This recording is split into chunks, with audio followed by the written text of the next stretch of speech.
Shalom, hari ini juga kita akan menemukan kitab Mazmur. Teksnya pasal 120 sampai 121. Hari ini sudah bagikan paragrafnya masing-masing pasal. Paragraf yang pertama, pasal 120 ayat 1 sampai 7.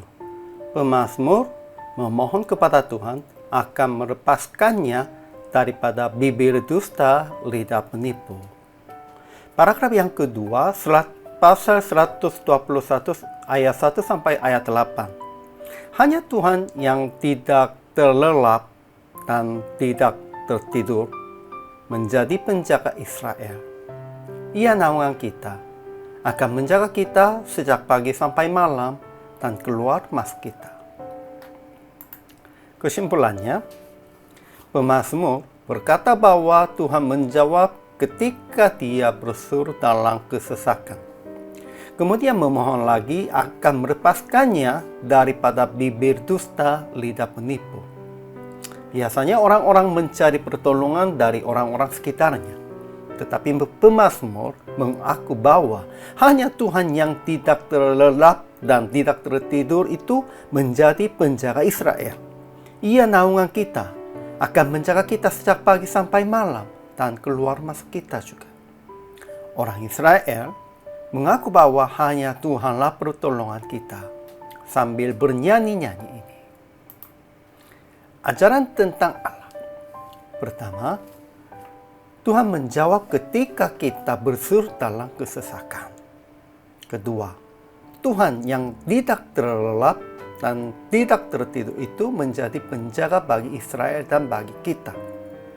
Ketiga, hanya Tuhanlah pertolongan kita. Ya, maksudnya hanya Tuhanlah pertolongan kita. Kita berseru juga kepada hanya Tuhan saja. Kita andalkan Tuhan, andalkan juga hanya Tuhan saja. Pada waktu itu Tuhan pasti berjaga kita. Ajaran bagi kita, pertama, kita harus berseru hanya kepada Tuhan dalam kesesakan. Jangan mencari pertolongan dari orang-orang sekitarnya. Kedua, pemazmur cukup ramah tinggal bersama-sama dengan orang-orang yang membenci perdamaian. Ya, semua orang percaya tetap tinggal bersama-sama dengan orang-orang yang membenci perdamaian.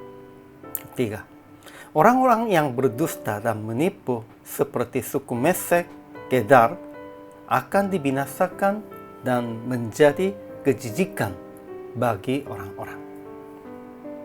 Keempat, matahari tidak menyakiti kita pada waktu siang atau bulan pada waktu malam. Ya, kira-kira matahari dan bulan kita berpikir itu berjaga kita dengan sinarnya. Namun, bukan itu juga. Itu salah satu lambang tentang berkuasa di dunia ini.